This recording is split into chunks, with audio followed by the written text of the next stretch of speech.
નમસ્કાર, પ્રણામ, સ્વાગત છે તમારું એક નવા વિડીયોમાં। મિત્રો, જો તમને આજનો આ વિડીયો પસંદ આવે તો વિડીયોને લાઈક, શેર અને આપણી ચેનલને સબસ્ક્રાઈબ જરૂર કરજો। તો ચાલો શરૂ કરીએ આજની સ્ટોરી। મારું નામ ગીતા છે। હું મારા ભાઈ અને ભાભી સાથે રહેતી હતી। હું 23 વર્ષની હતી। હું મારા માતા પિતાને ખૂબ જ યાદ કરતી હતી, કારણ કે તેમની હાજરી હોવા છતાં મને ક્યારેય પ્રેમની કમી ન હતી। આમ તો મારો ભાઈ પણ મને ખૂબ પ્રેમ કરતો હતો। મારા ભાઈનું નામ વિરલ હતું। હું તેના કરતાં 4 વર્ષ નાની હતી, પણ મારી ભાભી જ્યારથી આ ઘરે આવી ત્યારે તેને મારા અને મારા ભાઈ વચ્ચેના પ્રેમની ખૂબ જ ઈર્ષા થતી હતી। ભાઈ શરૂઆતથી જ મારી દરેક ઈચ્છા પૂરી કરતા હતા।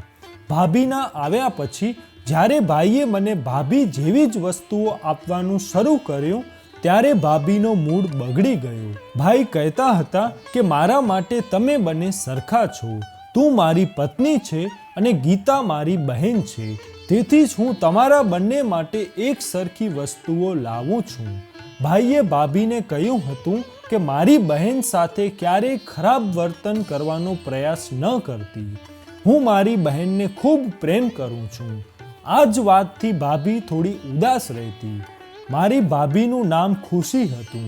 ભાભી અને ભાઈ વચ્ચે પ્રેમ લગ્ન થયા હતા જ્યારે મારા માતા પિતાનું 7 વર્ષ પહેલા અવસાન થયું હતું। મમ્મી પપ્પાના ગયા પછી ભાઈએ મને ઘણો પ્રેમ આપ્યો। મને પણ મારી ભાભી પાસેથી ઘણી અપેક્ષાઓ હતી, પણ ભાભીએ મારી કોઈ અપેક્ષા પૂરી કરી નહીં। હાલમાં જનજીવન રાબેતા મુજબ ચાલી રહ્યું હતું। મારા ભાઈએ ક્યારેય મારા પર કોઈ પ્રકારનું નિયંત્રણ રાખ્યું ન હતું। મારા ભાઈની નોકરી ખૂબ સારી હતી। ભાઈએ ઘરમાં નોકર રાખ્યા હતા। અમારા ઘરમાં એક નોકર અને 2 નોકરાણી કામ કરતી હતી।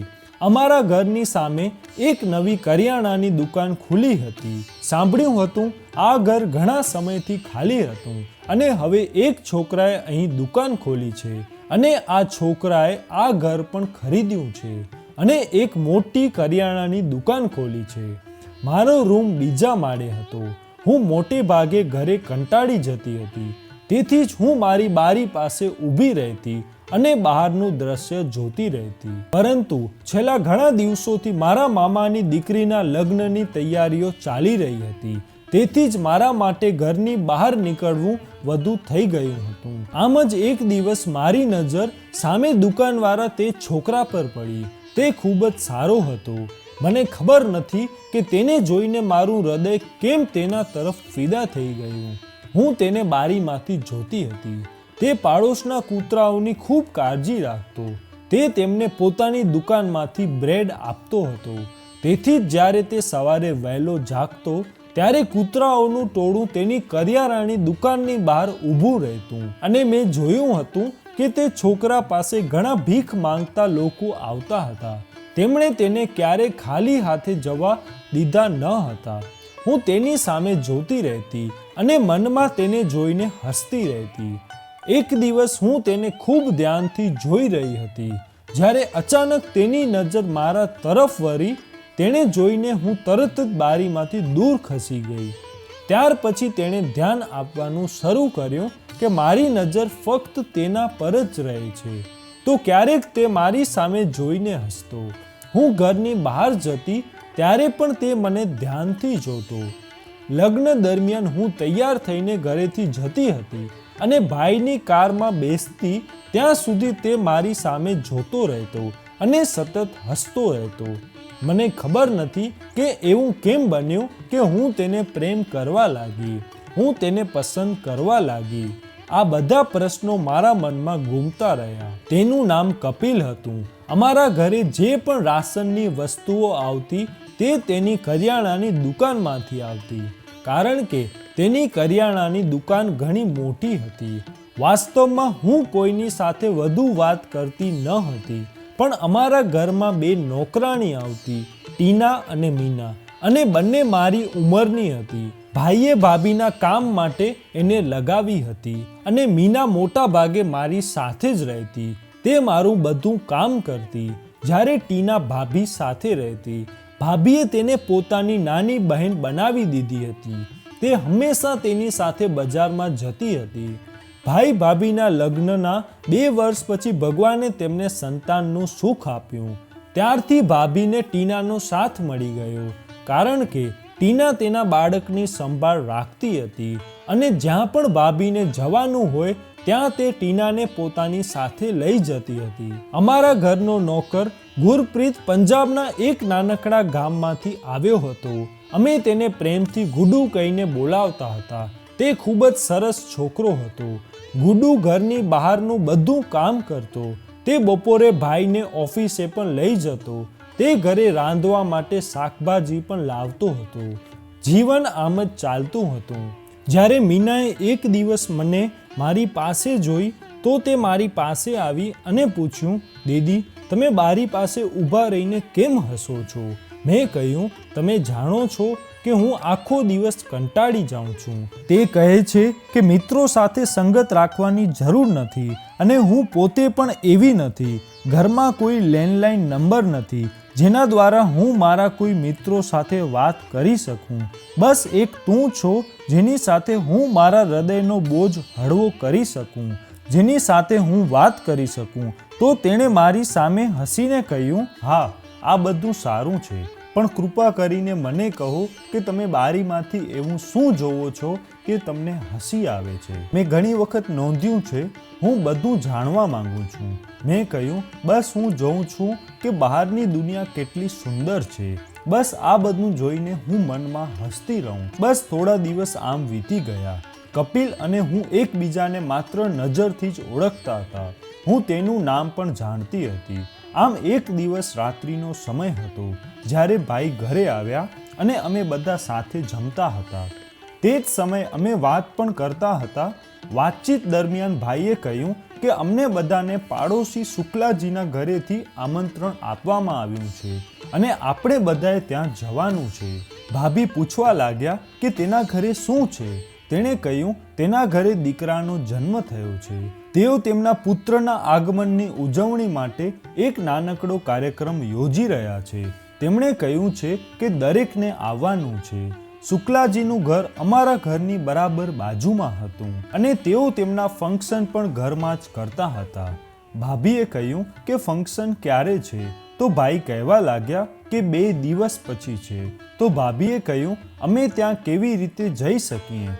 તમને ખબર છે કે તે દિવસે અમારે મારી બહેનની સગાઈમાં પણ જવાનું છે, એટલે અમે શુક્લાજીના ઘરે કેવી રીતે જઈ શકીએ? ભાઈએ હાથ રોક્યા અને આગળ શું થશે તે વિચારવા લાગ્યા. શુક્લાજીના ઘરે જવું પણ જરૂરી છે. છેવટે તે અમારા પાડોશી છે અને ભાભીની બહેનની સગાઈમાં હાજરી આપવી જરૂરી છે. છેવટે તે ભાઈની સાડી છે. ભાઈ આ વિચારી રહ્યા હતા. એટલામાં ભાભીએ ભાઈને કહ્યું કે તમે આટલું બધું કેમ વિચારો છો? મારે મારી બહેનની સગાઈમાં જવું છે અને તમારે પણ મારી સાથે આવવાનું છે. ચાલો આમ કરીએ કે ગીતા મીના સાથે શુક્લાજીના ઘરે જશે અને મુન્નીના કારણે હું ટીનાને માતાના ઘરે મારી સાથે લઈ જઈશ અને તમે પણ અમારી સાથે સગાઈ માટે આવજો. આ રીતે શુક્લાજીના ઘરે પણ જવાઈ જશે અને મારા ઘરે પણ જવાઈ જશે. ભાઈને ભાભીનો આ વિચાર ગમ્યો, પણ મેં મારી ભાભીને કહ્યું કે તમે જાણો છો કે મારે એકલાએ ક્યાં જવું નથી. હું ત્યાં કેવી રીતે જઈ શકું?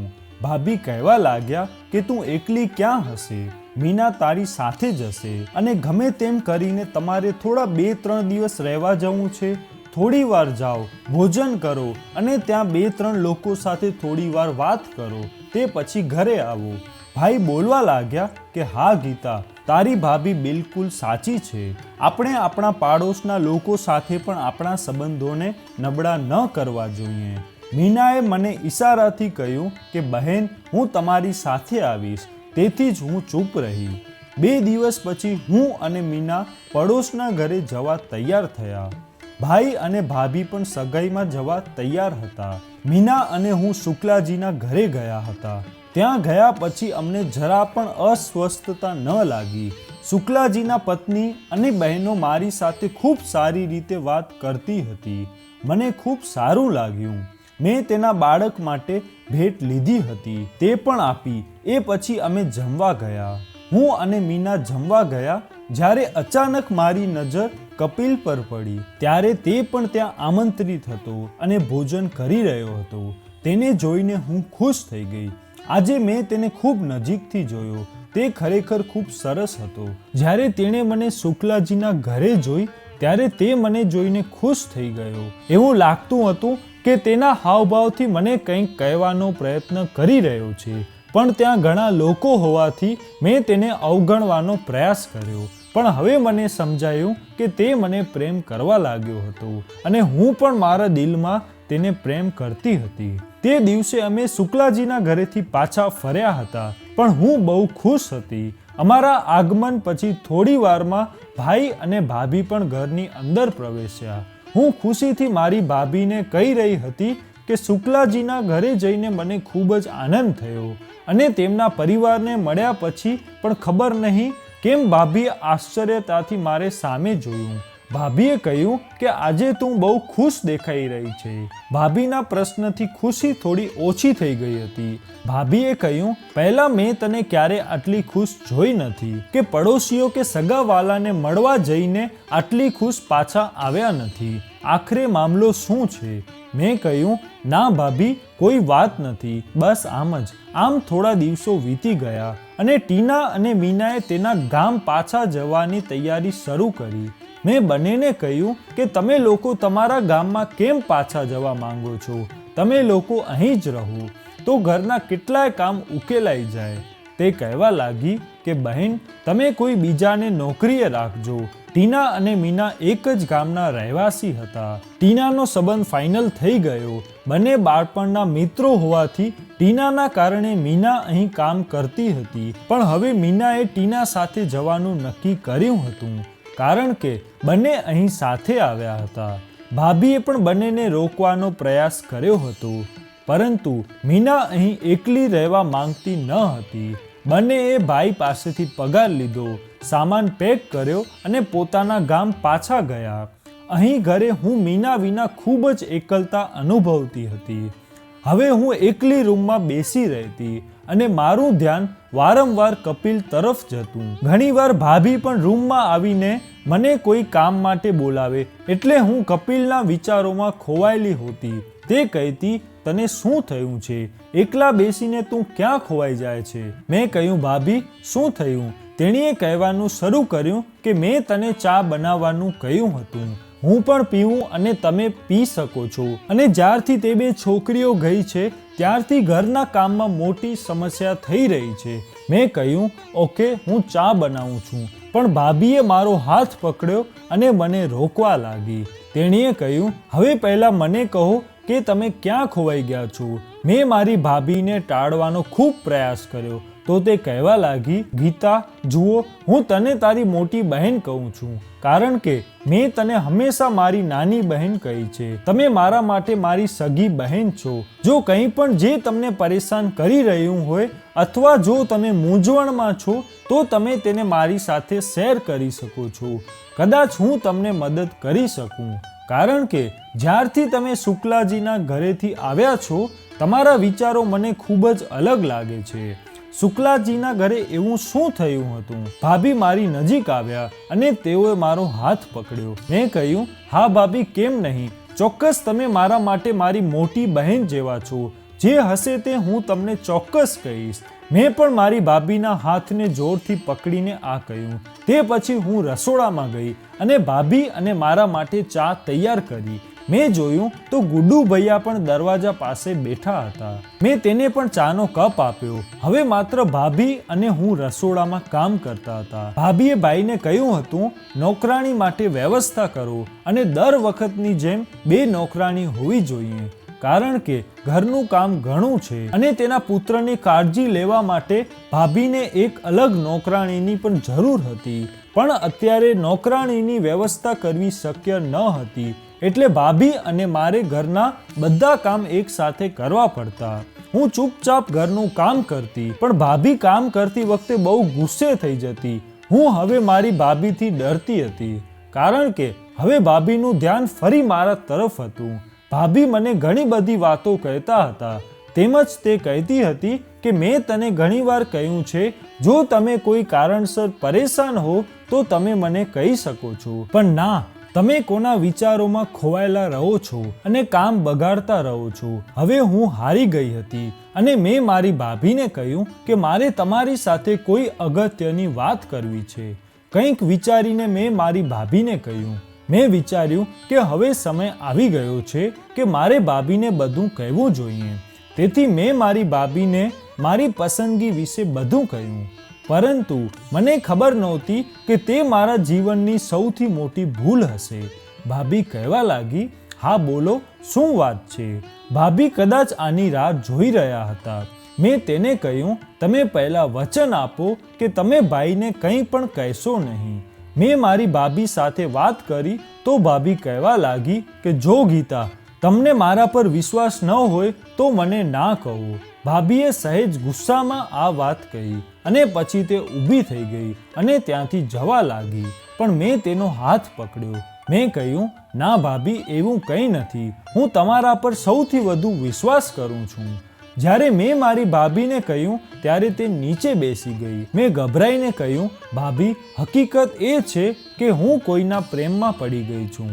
મેં માથું નમાવતા કહ્યું. પણ ભાભીના મોઢામાંથી આશ્ચર્ય સાથે નીકળ્યું, શું?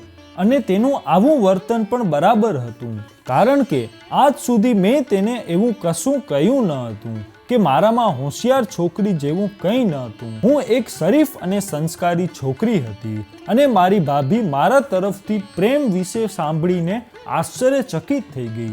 મેં કહ્યું, હા ભાભી, વાત સાચી છે. તો ભાભી પૂછવા લાગી કે એ ભાગ્યશાળી કોણ છે? તે ખૂબ જ પ્રેમથી પૂછી રહી હતી. આ સમયે તે મારા માટે મારી મિત્ર હતી. જ્યારે મેં તેને અમારા ઘરની સામે રહેતા છોકરા વિશે કહ્યું ત્યારે ભાભીએ કહેવાનું શરૂ કર્યું કે તે જનરલ સ્ટોરનો છોકરો છે જે ખૂબ જ સુંદર દેખાય છે અને શરમાઈને વાત કરે છે. મેં શરમાતા કહ્યું, હા ભાભી, તે જ. તો તે કહેવા લાગી, તું તેની સાથે વાત કરે છે? તું તેને મળવા પણ જાય છે? મેં કહ્યું, ના ના ભાભી, હું તેની સાથે કેવી રીતે વાત કરી શકું? મારી પાસે મોબાઈલ ફોન નથી અને હું તેને મળવા ઘરની બહાર પણ જઈ ન શકું. ભાભી કહેવા લાગી, તો પછી તું તેના પ્રેમમાં કેવી રીતે પડી? મેં કહ્યું, હું તેને મારા હૃદયમાં ઊંડે સુધી પ્રેમ કરવા લાગી. એક દિવસ તેની નજર મારા તરફ ગઈ અને તે પછી તે પણ મને જોવા લાગ્યો. અમે એકબીજા સામે હસતા હતા અને તે એ દિવસે શુક્લાજીના ઘરે પણ આવ્યો હતો અને ત્યાં પણ તેને હસીને મારી તરફ ઈશારો કર્યો હતો. ત્યારે મને સમજાયું, મારી જેમ તે પણ મારા પ્રેમમાં હતો. મારી વાત સાંભળીને ભાભી કહેવા લાગ્યા કે તું ખરેખર પાગલ થઈ ગઈ છે ગીતા. ભાભીએ હસીને કહ્યું હતું. પછી ભાભીએ મને કહ્યું કે ચાલો કાલે તે છોકરાના ઘરે જઈએ, તેની માતા સાથે વાત કરીએ. સાંભળ્યું છે કે તે ઘરમાં તેની માતા અને તે રહે છે. મેં તરત જ ભાભીને ના પાડી. ભાભીએ બહુ પ્રયત્નો કર્યા હતા મને તેના ઘરે લઈ જવા માટે, પણ મારા કારણે ન તો તે જઈ શકી, પણ દર બીજા કે ત્રીજા દિવસે ભાભી મને તેના ઘરે જવાનું કહેતી. પણ એક દિવસ તે કહેવા લાગી, તેની માતા હંમેશા અસ્વસ્થ રહે છે અને તે આપણા પાડોશી પણ છે, તેથી તેની માતાની તબિયત જોવા જઈએ. મેં મારી ભાભીને ઘણી મનાઈ કરી હતી, પરંતુ તેમ છતાં તે મને બળજબરીથી તેના ઘરે લઈ ગઈ અને તેના ઘરનો દરવાજો ખખડાવ્યો અને પછી અમે ઘરની અંદર ગયા. તેની માતા ઘરે હતી. ભાભીએ કહ્યું કે અમે તમારી સામેના ઘરમાં રહીએ છીએ. તે પછી ભાભી તેની માતા સાથે વાત કરતી રહી. પછી કપિલ કોઈ બહાને ઘરની અંદર આવ્યો અને મને જોઈને હસતો હસતો રૂમમાં ચાલ્યો ગયો. ભાભી કપિલની માતા સાથે વાત કરી રહી હતી અને સાથે સાથે મને પણ ઈશારો કરતી હતી. કપિલની માતાએ અમને વાત કરતા કહ્યું કે અમે થોડા દિવસ પહેલા જ અહીં આવ્યા હતા. અમે પહેલાથી જ આ જાણતા હતા, પરંતુ તેણે અમને કહ્યું કે હું હંમેશા બીમાર રહું છું. હું મારા દીકરાના જલ્દી લગ્ન કરાવવા માંગુ છું, જેથી પુત્રવધુ ઘરમાં આવે અને મારી સેવા કરવા લાગે. આ સાંભળીને ભાભીએ મારી સામે હસતા હસતા જોયું. હું પણ શરમાઈ ગઈ. તે પછી અમે અમારા ઘરે પાછા ફર્યા. તે તે દિવસથી ભાભી મારી પાછળ પડ્યા હતા. અત્યારે પણ અમે બંને સતત એકબીજાને જોતા રહ્યા. મને એક જ અફસોસ હતો કે જો મારી પાસે મોબાઈલ હોત તો મેં કપિલ સાથે વાત કરી હોત. પણ મને ભાઈથી ડર લાગતો હતો કે જો ભાઈને ખબર પડે કે હું કપિલ સાથે વાત કરું તો મને ખબર નથી તેની પ્રતિક્રિયા શું હશે. જ્યારે કપિલ તેની ગરદન ઊંચી કરીને મારી તરફ જોતો ત્યારે મને ગમતું. હું ઈચ્છતી હતી કે તે મને પ્રપોઝ કરે, પરંતુ તેણે પણ અત્યારે વાત કરી ન હતી. ખબર નહીં અમારા બંનેના નસીબમાં શું લખ્યું હતું કે અમે બંને એકબીજાને જોઈને આમ જ જીવતા રહેશું. કે એક દિવસ મેં જોયું કે બપોરના 2 વાગ્યા હતા, પરંતુ હજુ સુધી કપિલે તેની કરિયાણાની દુકાન ખોલી ન હતી. મને આ બધું જોઈને નવાઈ લાગી, કારણ કે આ પહેલીવાર હતું જ્યારે તેની દુકાન બંધ થઈ હતી. આમ તો તે રોજ દુકાન ખોલતો હતો. હવે શું થયું? હું ખૂબ જ ચિંતિત થઈ રહી હતી. આખો દિવસ વીતી ગયો પણ હું કપિલને ક્યાંય જોઈ શકી નહીં. મેં મારા દરવાજાથી કપિલના દરવાજા તરફ જોયું તો જોયું કે તેના ઘરનો દરવાજો પણ બંધ હતો. તે ક્યાં ગયો હતો? હું એટલી બેચેન થઈ હતી કે મને જોઈને ગુડ્ડુ ભૈયા પૂછવા લાગ્યા કે શું થયું બહેન, કોઈ સમસ્યા છે? મેં ચૂપચાપ ગુડ્ડુ ભૈયાને પૂછ્યું કે તમે મને એક વાત કહો. તે કહેતો હતો શું વાત છે પૂછો. મેં કહ્યું સામેની કરિયાણાની દુકાન કેમ બંધ છે? તેણે કહ્યું કે ગઈકાલે રાત્રે તે માજી ખૂબ બીમાર થઈ ગયા હતા. કદાચ તે હોસ્પિટલ ગયા છે. તમારે કોઈ કામ છે? મેં કહ્યું હા, મારે અમુક વસ્તુ મંગાવવાની હતી. તે કહેવા લાગ્યો કે તમે મને લિસ્ટ આપો, હું બજારમાંથી તમારા માટે લાવીશ. પણ મેં તેમને ટાળી દીધા. મને લાગ્યું કે કપિલ 1-2 દિવસમાં પાછો આવશે, પણ 2 દિવસ વીતી ગયા, તે હજી આવ્યો ન હતો. પણ વીતતા દિવસો સાથે હું મારા ભાઈમાં ઘણો બદલાવ જોઈ રહી હતી. ભાઈ મારી સાથે ખૂબ જ ખરાબ વર્તન કરતો અને મને ઘરની અંદર જ રહેવાનું કહેતો. ઘરની બહાર ન જાઓ. તેઓ મને આવું કેમ કહેતા હતા? તેઓ સારી રીતે જાણતા હતા કે હું ઘરની બહાર બહુ જતી નથી. ભાઈ હંમેશા ગુસ્સામાં રહેવા લાગ્યો હતો. મને ખબર ન હતી કે તેમને શું થયું હતું. અને ભાભીએ મને ઠપકો આપ્યો હતો. તે કહેતી હતી તારા કારણે ઘરનું આખું વાતાવરણ ખરાબ થયું છે. જો તે આવું કંઈ કર્યું હોય તો મને કહે. તારો ભાઈ હંમેશા ગુસ્સે થવા લાગ્યો છે. કંઈક ખોટું છે. તે કોઈ પાગલ નથી જે ઘરનું વાતાવરણ બિનજરૂરી રીતે બગાડતા રહે. ભાભીની વાત સાંભળીને મને બહુ દુઃખ થયું. ભાભી મારા પર કેવો આરોપ લગાવી રહી હતી. મેં કંઈ કર્યું ન હતું અને કપિલ પણ ઘણા દિવસોથી દેખાતો ન હતો. હવે ભાઈ અને ભાભી વચ્ચે કોઈ મુદ્દે ઝઘડા થતા હતા. હંમેશા ઝઘડો ભાભી જ શરૂ કરતી હતી. હું સખત પ્રયાસ કરતી હતી કે ઘરનું વાતાવરણ ખરાબ ન થાય, પરંતુ બંને હંમેશા ઝઘડા કરતા હતા. અને તેમના ઝઘડા વચ્ચે મેં ઘણીવાર ભાઈને ભાભીને કહેતા સાંભળ્યા હતા કે હું જલ્દીથી તેના લગ્ન કરી દઈશ. આ બધું સાંભળી મારું હૃદય ધ્રુજી ઉઠ્યું. અહીં ખબર નહીં કેટલા દિવસોથી હું કપિલની રાહ જોઈ રહી હતી. મારી પાસે તેનો મોબાઈલ નંબર પણ ન હતો, તેથી હું તેને ફોન કરીને બધું કહી શકું. પરંતુ હજુ સુધી કપિલ પોતાના ઘરે પરત આવ્યો ન હતો. ન તે દિવસે જ્યારે ભાઈ ઘરે આવ્યો ત્યારે તેણે ભાભીને ખુશખબરી કહેવાનું શરૂ કર્યું. કહેવા લાગ્યા આજે છોકરાવાળા જોવા આવે છે.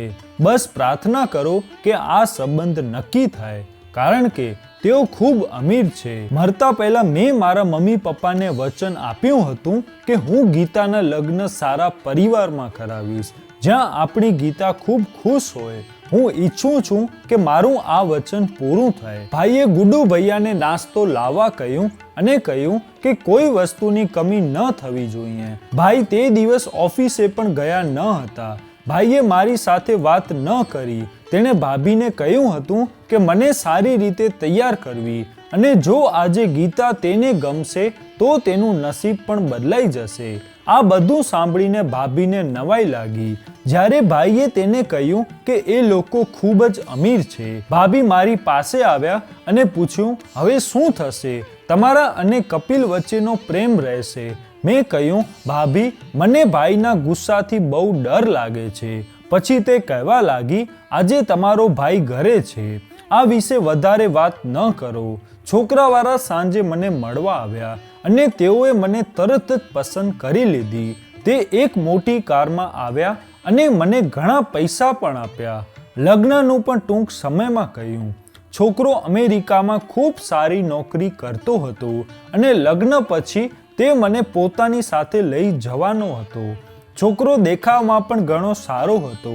આ જોઈને ભાઈ બહુ ખુશ થયા. મારો સંબંધ નક્કી થઈ ગયો અને ભાઈને આટલો ખુશ જોઈને મેં મારા મગજમાંથી કપિલનો વિચાર કાઢી નાખ્યો હતો. મારા માટે મારા ભાઈની ખુશીથી વધુ મહત્વનું કંઈ ન હતું. ભાઈએ મારા માથા પર હાથ મૂકીને કહ્યું હતું કે મારી ઇજ્જતને કલંકિત ન થવા દેતી. હું ખુશીથી તારા લગ્ન તેની સાથે કરાવીશ. તે પછી તમે તમારા ઘરે જાઓ. ત્યાં સુધી તમે એવું કંઈ ન કરો જેનાથી મારું નામ કલંકિત થાય અને મારું માથું નીચે ઝૂકે. મને ખબર ન હતી કે ભાઈ આવું કેમ કહેતા હતા. ભાઈના ગયા પછી તરત જ ભાભી મારી પાસે આવી અને પૂછ્યું કે તમે શું કરવા જઈ રહ્યા છો? તે તારા ભાઈને તારા અને કપિલના પ્રેમની વાત અત્યારે કેમ ના કહી? મેં કહ્યું, ભાભી, મારા માટે મારા ભાઈની ખુશીથી વધુ મહત્વનું બીજું કંઈ નથી. હું મારા ભાઈનું માથું નીચે કરવા માંગતી નથી. જો કપિલ મારા પ્રેમ વિશે જાણતો હોત અને ખુશીથી મારા ઘરે સંબંધ લાવ્યો હોત તો કદાચ ભાઈએ મારા લગ્ન તેની સાથે કરાવ્યા હોત. પરંતુ જો અમે બંને એકબીજા સાથે વાત કરી શકતા નથી તો અમારા બંને માટે લગ્ન કેવી રીતે શક્ય છે? હું મારા ભાઈની ઈચ્છા મુજબ જ લગ્ન કરીશ. આટલું કહીને મેં મારી ભાભીને ચૂપ કરી દીધી. પરંતુ ભાભી મને વારંવાર કપિલ પ્રત્યેના પ્રેમ વિશે કહેતી હતી, પણ મેં મારી ભાભીને ના પાડી દીધી અને કહ્યું હતું કે હું લગ્ન કરવા તૈયાર છું. મારા લગ્ન 1 મહિના પછી નક્કી થયા હતા, પણ બીજા જ અઠવાડિયે હું જેની સાથે રિલેશનશિપમાં હતી તેને અમેરિકા જવાનું થયું. તેના પરિવારના સભ્યો આવ્યા અને કહ્યું કે અમે અમારી પુત્રવધૂને સાદી રીતે અમારા ઘરે લઈ જશું, કારણ કે અમારો પુત્ર તેની પત્ની સાથે અમેરિકા જવા માંગે છે. તેથી અમે તેના લગ્નમાં વિલંબ કરી શકીએ નહીં. ભાઈને પણ આની સામે કોઈ વાંધો ન હતો, પણ ભાભી વારંવાર મને આ સંબંધનું ના પાડવાનું કહેતી હતી, પણ મેં તેની વાત સાંભળી નહીં. ભાઈ અને ગુડ્ડુ ભૈયાએ મળીને ઘરે ઝડપથી બધી તૈયારી કરી લીધી હતી. મારા લગ્ન 2 દિવસમાં નક્કી કરવામાં આવ્યા હતા, પરંતુ મારા લગ્નની 1 રાત પહેલા ગુડ્ડુ ભૈયા અચાનક ક્યાંક ગાયબ થઈ ગયા. હું બારી પાસે ઊભી રહી અને વારંવાર કપિલની દુકાન તરફ જોઈ રહી હતી કે શું તે તેની માતા સાથે દૂર ચાલ્યો ગયો છે. મારા લગ્નનો સમય આવી ગયો હતો. મને દુલ્હન બનાવવામાં આવી હતી. મારા સાસરિયાઓએ કહ્યું હતું 1 મહિના પછી તેઓ ખૂબ જ ધૂમધામથી રિસેપ્શનનું આયોજન કરશે. અત્યારે તે મને બસ વિદા કરી લઈ જવા માંગતા હતા. હું દુલ્હન બની તૈયાર બેઠી હતી, પણ કપિલની યાદ હજુ પણ મારા હૃદયમાં હતી. ભાભીએ મને રૂમમાં રહેવા કહ્યું હતું. અમારા લગ્નમાં અમુક ખાસ મહેમાનો જ આવ્યા હતા. ભાભી મને પોતાની સાથે બહાર લઈ ગયા હતા. ત્યાં ઘણા લોકો હાજર હતા. ભાભી યોગ્ય રીતે મારો હાથ પકડીને મને મંડપમાં લાવી હતી. જ્યારે અચાનક તેણે મને ભાઈ પર જોરથી ધક્કો માર્યો. ભાઈએ મને ઝડપથી પકડી લીધી. ભાઈએ કહ્યું, આ કેવું વર્તન છે અને તમે શું કરો છો? બધા મહેમાનો મારી સામે ધ્યાનથી જોવા લાગ્યા. ભાભીનું વર્તન મને બિલકુલ પસંદ ન હતું, પણ હવે ભાભી ચીસો પાડવા લાગી અને કહેવા લાગી, વિરલ, તમારી બહેન ઘરેથી ભાગી જવાની તૈયારી કરી રહી હતી. મેં ભાભી તરફ જોયું અને કહ્યું, ભાભી, તમે મારા પર કેવો આરોપ લગાવો છો? તેણે કહ્યું, હું એકદમ સાચી છું. તેણે કહ્યું, વિરલ, મારી સાથે રૂમમાં આવો. આજે હું તમને તમારી સીધી બહેનની વાસ્તવિકતા કહીશ. શું થઈ રહ્યું છે તે જોઈને ત્યાં હાજર તમામ લોકો સ્તબ્ધ થઈ ગયા. ભાઈ વારંવાર ભાભીને આ વાત કહેતો હતો, શું બોલે છે, ચૂપ રહે, આખરે તારે શું જોઈએ છે? પણ ભાભીએ ભાઈનો હાથ પકડીને જબરદસ્તી મારા રૂમમાં લઈ ગયા. હું અને બીજા બધા ભાભીની પાછળ રૂમમાં ગયા. ભાભીએ કહ્યું, આ તમારી બહેનના રૂમમાં દોરી, અને ભાભીએ બેગ ઉપાડતા કહ્યું, આ બેગ. ભાઈ પૂછવા લાગ્યા, આ બધું શું છે? ભાભીએ કહ્યું, આ બધું તમારી બહેનની ભાગી જવાની નિશાની છે અને તમે જાણો છો કે તે કોની સાથે ભાગી જવાની હતી? ગુડ્ડુ સાથે. ગુડ્ડુ પહેલેથી જ અહીંથી નીકળી ગયો છે અને તેને તેની સાથે ભાગી જવાની યોજના બનાવી છે. આ બંને એકબીજાને પ્રેમ કરે છે અને કોણ જાણે કે તેમની વચ્ચે બધું ક્યારથી ચાલી રહ્યું છે. તમારી બહેન ઘણા સમયથી મારી આંખમાં ધૂળ નાખી રહી છે, પરંતુ આજે જ્યારે મેં તેને આ વસ્તુઓથી ભરેલી બેગ તૈયાર કરતા જોઈ ત્યારે હું સમજી ગઈ કે બદનામીનો અંધકાર આપણા સુધી પહોંચવાનો છે. હું ભાઈને સમજાવવાનો પ્રયત્ન કરી રહી હતી કે ભાભી ખોટું બોલે છે. ત્યાં હાજર તમામ મહેમાનો એકબીજા સામે જોઈ રહ્યા હતા અને મારા વિશે વાત કરી રહ્યા હતા. ભાઈએ માથું પકડીને કહ્યું કે તું કહેતી હતી કે મને ગીતા પર શક છે. તે સાચું હતું, પણ મેં તારી વાત ન સાંભળી. મેં કહ્યું, ભાઈ, ભાભી ખોટું બોલે છે, આ સાચું નથી. હું ગુડ્ડુ ભૈયાને મારા ભાઈ જેવો માનું છું. ભાઈ મારી નજીક આવ્યો અને મને પૂછ્યું કે તું આવું કેમ કરવા જઈ રહી હતી? હવે લગ્ન કર અને મહેરબાની કરીને અહીંથી ચાલી જા. તો તે જ સમયે છોકરાના માતા અને પિતા કહેવા લાગ્યા, ના, અમે આવી છોકરીને અમારી વહુ નહીં બનાવીએ. છોકરાએ તેની માતાને પણ કહ્યું કે મમ્મી પપ્પા, ચાલો અહીંથી. હું અહીં 1 મિનિટ પણ રોકાવા માંગતો નથી. મારો ભાઈ તે લોકોની સામે હાથ જોડી રહ્યો હતો, પરંતુ તે લોકોએ ભાઈની વાત ન માની અને મારા વિશે ખરાબ વાતો કરીને ત્યાંથી ચાલ્યા ગયા. મારા લગ્નની બારાત પાછી ચાલી ગઈ હતી. મારી પાસે રડવા સિવાય બીજો કોઈ વિકલ્પ ન હતો. મારી નિર્દોષતા સાબિત કરવા માટે મારી પાસે કોઈ ન હતું. બધાના ગયા પછી ભાઈએ મને થપ્પડ મારવાનું શરૂ કર્યું. હું મારી ભાભીને પણ કહેતી હતી કે તમે મારી સાથે સારો વ્યવહાર કર્યો નથી. ભાભી કહેવા લાગ્યા કે તું છો જ ખરાબ અને અમારા ઘરમાં રહીશ તો અમારી ઇજ્જત બગાડીશ. તેણે તેના પતિને કહ્યું કે તેને અત્યારે જ ઘરમાંથી કાઢી મૂકો. હું ભાઈ સામે ખૂબ રડતી હતી, પણ ભાઈને કોઈ અસર થઈ ન હતી. ભાઈ બોલવા લાગ્યા કે આજે હું તારા કારણે આ સુધી પહોંચ્યો છું. તેને માર મારી મને ઘરની બહાર કાઢી મૂકી. મારી ચીસોની પણ તેના પર કોઈ અસર ન થઈ. હું ક્યાં જઈશ, ક્યાં રહીશ? આજુબાજુના બધા લોકો પણ ઊભા રહીને આ નાટક જોઈ રહ્યા હતા. હું દુલ્હનના પોશાકમાં જ ઘરની બહાર આવી હતી. મને ખબર નહોતી કે ભાભી મારી સાથે આવી રમત રમવાની છે. ચાલતા ચાલતા હું રસ્તા પર આવી ગઈ હતી. રાત થઈ ગઈ હતી. રડ્યા પછી મારી હાલત ખરાબ થઈ ગઈ હતી. મારું દર્દ સમજવા વાળું કોઈ ન હતું. તેથી જ હું રસ્તાના કિનારે બેસીને રડવા લાગી. અંધારી રાતમાં મારો સમય ક્યાં પસાર કરવો તે મને સમજાતું ન હતું. અને અચાનક એક યુવાન છોકરી મારી પાછળ આવી અને બોલી, બહેન, તમે અહીં કેમ બેઠા છો? મેં કહ્યું, આ મારી મંઝિલ છે. મારું નસીબ ખરાબ છે. હું અહીંથી ક્યાં જાઉં? તે કહેવા લાગી, હું તમારી મદદ કરી શકું? મેં તેને મારા વિશે બધું કહ્યું હતું. મારા કપડાં જોઈને પણ તે સમજી ગઈ કે હું એક દુલ્હન છું, જે દુલ્હન બનતા પહેલાં જ બરબાદ થઈ ગઈ હતી. મારી વાત સાંભળ્યા પછી તેણે અફસોસ વ્યક્ત કર્યો અને મને તેની સાથે આવવા કહ્યું. તેણે કહ્યું, હું પણ આવી જ એક છોકરી છું. માત્ર હું જ નહીં, મારી સાથે ઘણી છોકરીઓ NGOમાં કામ કરે છે. અમને ત્યાં રહેવાની સગવડ મળે છે. આપણને ત્યાં મજબૂત બનાવવામાં આવે છે. જો તમે ઈચ્છો તો તમે અમારી સાથે ત્યાં રહી શકો છો. જો તમારામાં ટેલેન્ટ હોય તો ત્યાં હાજર યુવતીઓને શીખવાડી તમે તેને અંત સુધી સફળ બનાવી શકો છો. અત્યારે તો રાત વિતાવવા માટે મને કોઈ છતની જરૂર હતી. તેથી જ હું તે છોકરી સાથે ગઈ. પણ ત્યાં ગયા પછી મેં અરસુભીની આંખે ત્યાંની છોકરીઓ તરફ જોયું. મેં જોયું કે આ દુનિયામાં હું એકમાત્ર અનાથ છોકરી નથી. મારી જેમ ઘણી બધી છોકરીઓ છે જેઓ તેમના માતા પિતા વિના રહે છે. મેં અહીંના વોર્ડન સાથે વાતચીત કરી અને આમ હું રહેવા લાગી. ત્યાં ઘણી છોકરીઓ હતી જેમની પાસે કોઈ ને કોઈ આવડત હતી. હું ત્યાં 3 દિવસથી રહેતી હતી. હું દરેકને ખૂબ જ મિસ કરતી રહી. અહીં આવીને મેં પહેલેથી જ મારી જાતને વ્યસ્ત બનાવી દીધી હતી, પણ મારું ધ્યાન ફરી બધા તરફ જતું હતું.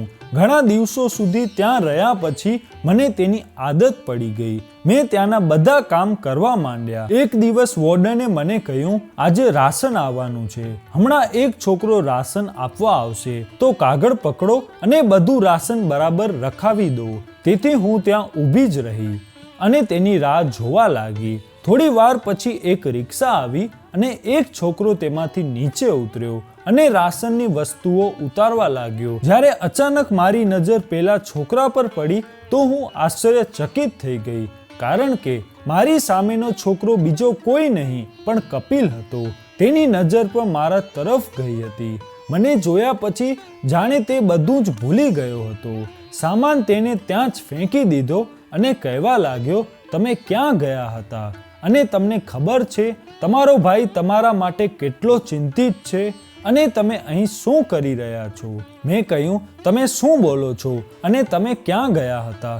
કોણ જાણે કેટલા સમયથી મારી આંખો તમને શોધતી હતી. તેણે કહેવાનું શરૂ કર્યું કે વાસ્તવમાં મારી માતાની તબિયત ખૂબ જ બગડી ગઈ હતી. હું તેમને મુંબઈ લઈ ગયો હતો અને ત્યાં તેની સારવાર કરાવવામાં મને ઘણા દિવસો લાગ્યા. પરંતુ જ્યારે હું ત્યાંથી પાછો આવ્યો ત્યારે મેં તમારા રૂમ પર જોવાનું શરૂ કર્યું, પણ તમે મને દેખાણા નહીં. હું તમને વારંવાર શોધતો હતો. મેં આજુબાજુના લોકોમાં તમારા વિશે પૂછપરછ કરી તો તેઓએ મને કહ્યું કે તમારા ભાઈએ તમારા લગ્નનું આયોજન કર્યું હતું, પણ તમારી બારાત પાછી ચાલી ગઈ અને પછી તમારા ભાઈએ તમને ઘરની બહાર કાઢી મૂકી. પણ હવે તે તમારા માટે ખૂબ ચિંતિત છે. પણ હું પણ ઘણા સમયથી તમને શોધી રહ્યો છું. મેં કહ્યું, મારો ભાઈ મને કેમ શોધે છે? ભાભીએ તો મારા પર આરોપ લગાવ્યો હતો. તે મારી ભૂલ ન હતી. તેણે કહેવાનું શરૂ કર્યું, હું તમારા વિશે બધું જાણું છું. તને શું લાગે છે હું તને આંખના સંકેતો એમનેમ જ કરતો હતો? પણ હું તને ખૂબ પ્રેમ કરવા લાગ્યો હતો. હું તને મારો પ્રેમ વ્યક્ત કરવાનો હતો. પરંતુ મારી માતાની તબિયત ખરાબ થઈ ગઈ. તેને હોસ્પિટલમાં દાખલ કરાવવી ખૂબ જ જરૂરી હતી. મને ઘણો સમય લાગ્યો. હું ત્યાંથી પાછો આવ્યો અને તમને શોધતો હતો. તમારા ભાઈને પણ તમારી નિર્દોષતાનો સબૂત મળી ગયો હતો. તેથી તમારો ભાઈ તમારા માટે ખૂબ જ ચિંતિત છે અને તમને દરેક જગ્યાએ શોધી રહ્યો છે. તમારા ઘરનો એ નોકર જેની સાથે તમારી ભાભીએ તારી બદનામી કરી હતી અને તે થોડા દિવસ પછી તમારા ઘરે આવ્યો ત્યારે તમારા ભાઈએ તેને એટલો માર માર્યો કે તેની ઘરની બહાર પણ કાઢી મૂક્યો. ઘરની બહાર મોટી ભીડ એકઠી થઈ ગઈ હતી અને તે નોકર વારંવાર રડતો કહેતો હતો, તમે આવું કેમ કરો છો? મેં કંઈ નથી કર્યું. તમારા વિસ્તારના લોકોએ તેને બચાવ્યો. તે નોકરે કહ્યું, તમે મને બિનજરૂરી માર મારી રહ્યા છો. આમાં મારો કોઈ દોષ નથી. હું તમને પોલીસના હવાલે પણ કરી શકું છું. હું તમારો નોકર છું. ત્યારે તમારા ભાઈએ કહ્યું, તારી અને મારી બહેનનું ઘણા સમયથી અફેર ચાલતું હતું, જેથી તું તેને ભગાડી લઈ જવાનો હતો. તે તો તેની સાથે લગ્ન પણ કરી લીધા હશે. હવે તું શું લેવા આવ્યો છો? આ સાંભળીને તેણે કાન પર હાથ મૂકીને કહ્યું, વિરલભાઈ, શું બોલો છો? ગીતા મારી બહેન જેવી હતી. તે મારા કરતા નાની હતી, પરંતુ હું તેને દીદી કહી બોલાવતો હતો. તારા ભાઈએ કહ્યું, તો તું ક્યાં ગાયબ થઈ ગયો હતો? તે કહેવા લાગ્યો કે વિરલભાઈ, તમારા ઘરેથી હું કેમ ભાગવા લાગ્યો? ન તો હું દીદીને ઘરમાંથી ભગાડવાનો હતો અને ન તો હું ચૂપચાપ તમારા ઘરેથી ભાગી ગયો, પણ હું તો લગ્નની એક રાત પહેલા મેં ભાભીને કહ્યું હતું કે ગામમાં મારા પિતાની તબિયત ખરાબ થઈ ગઈ હતી. મેં ભાભી પાસેથી બહાર જવા માટે થોડા પૈસા પણ લીધા હતા અને કહ્યું હતું કે મને પાછા આવવા માટે લગભગ 1 મહિનો લાગી શકે છે, કારણ કે મારી બહેનના પણ લગ્ન હતા. હું 15 દિવસ પહેલા ગામ જવાનો હતો, પરંતુ પિતાની બગડતી તબિયતને કારણે હું લગ્નના 1 દિવસ પહેલા જ મારા ઘરે ગયો હતો. જો તમને વિશ્વાસ ન હોય તો તમે મારા ગામમાં ફોન કરીને પૂછી શકો છો. જ્યારે તમારા ભાઈએ તેની પત્ની તરફ જોયું તો તે ગભરાવા લાગી, જેથી તમારો ભાઈ સમજી ગયો કે તેણે તેની સાથે ખોટું બોલ્યું છે. તમારા ઘરનો નોકર પણ વારંવાર કહેતો હતો કે ભાભી, સત્ય શું છે? કહો. પણ તમારી ભાભી કહેતી હતી કે નોકર ખોટું બોલે છે, પણ નોકરે સાબિત કર્યું કે તે તેના ગામ ગયો હતો અને તેને તમારી સાથે અફેર નથી. તમારો ભાઈ માથું પકડીને બેસી ગયો અને રડવા લાગ્યો અને બોલ્યો, આ દગાબાજ સ્ત્રીના કારણે મેં મારી બહેનને ઘરમાંથી કાઢી મૂકી. તમારા ભાઈએ તમારી ભાભીના મોઢા પર થપ્પડ મારીને તેણીને કહ્યું, આવું કેમ કર્યું? તારી ભાભીએ આખું સત્ય જણાવી દીધું અને કહ્યું કે તે શરૂઆતથી જ તારી ઈર્ષા કરતી હતી. શા માટે તમારા ભાઈએ તમને આટલો પ્રેમ કર્યો અને પછી તારો અમીર પરિવારમાંથી સંબંધ આવ્યો તો તેને વધુ ઈર્ષા થવા લાગી. આખો વિસ્તાર આ બધું સાંભળી રહ્યો હતો અને આ રીતે વિસ્તારના લોકો પણ તમારી ભાભી વિશે ખરાબ બોલવા લાગ્યા.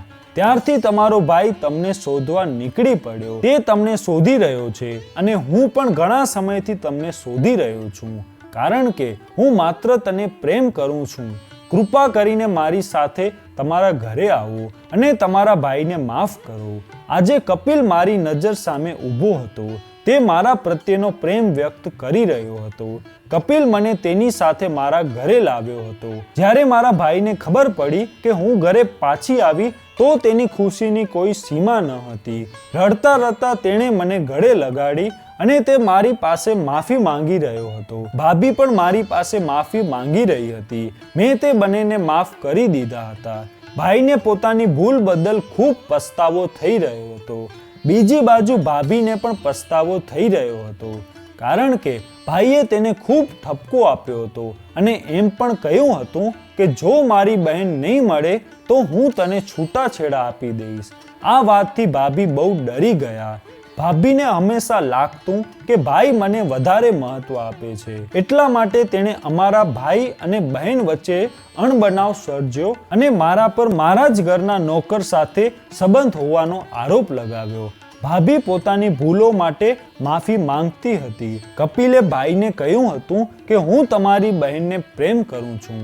ભાઈ માટે સૌથી મોટી ખુશી એ હતી કે હું પાછી ફરી. તેથી જ તેને કપિલની વાતનું ખરાબ ન લાગ્યું. થોડા દિવસ પછી કપિલ તેની માતા સાથે સંબંધ લઈને અમારા ઘરે આવ્યો. ભાઈએ તેની સાથેના મારા સંબંધનો સ્વીકાર કરી લીધો. ભાભીએ ગુડુ ભૈયા સામે શરમ પણ વ્યક્ત કરી હતી અને તેમની પાસે પણ માફી માંગી હતી. થોડા દિવસો પછી મેં કપિલ સાથે લગ્ન કર્યા. ભાભી જે કરવા માંગતા હતા તે સફળ ન થયા. તેણે મારા વિશ્વાસનો લાભ લીધો. તેણે મારા હૃદયનું રહસ્ય જાણીને તેણે મારા ભાઈને મારી વિરુદ્ધ ઉશ્કેર્યો. પરંતુ સત્ય ક્યારે છુપાયેલું રહેતું નથી. એક યા બીજા દિવસે તે બધાની સામે આવી જાય છે. તો મિત્રો, આજનો આ વિડીયો તમને કેવો લાગ્યો કોમેન્ટમાં જરૂર કહેજો. અને જો વિડીયો પસંદ આવ્યો હોય તો વિડીયોને લાઈક, શેર અને આપણી ચેનલને સબસ્ક્રાઇબ જરૂર કરજો. જય શ્રી કૃષ્ણ.